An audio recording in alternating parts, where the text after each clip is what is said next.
President Trump's recent comments on North Korea in interviews and on Twitter have fueled concern over the chances of escalation.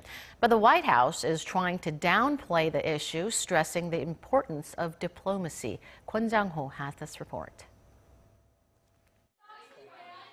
Signs of nervousness are growing in the White House in Washington as President Trump continues his strong rhetoric on North Korea.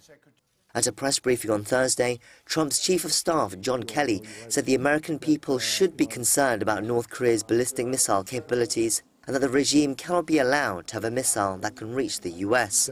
But he also suggested that there is no need for panic yet, although there was still some anxiety in his words.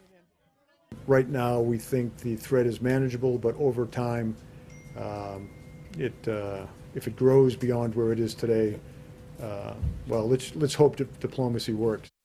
Later on Thursday, the State Department spokesperson Heather Nauert backed up Kelly's remarks about the importance of diplomacy.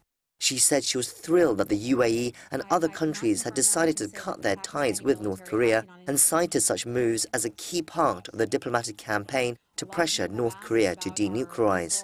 Meanwhile, several US senators have expressed their concerns over the president's approach to North Korea.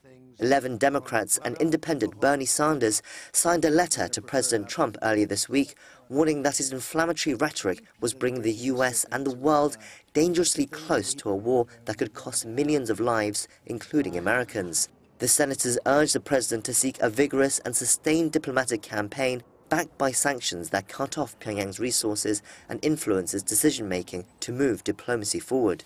The letter adds that the diplomatic campaign requires the president's full moral support, as well as steady and responsible leadership. Kwon Jang-ho, Arirang News.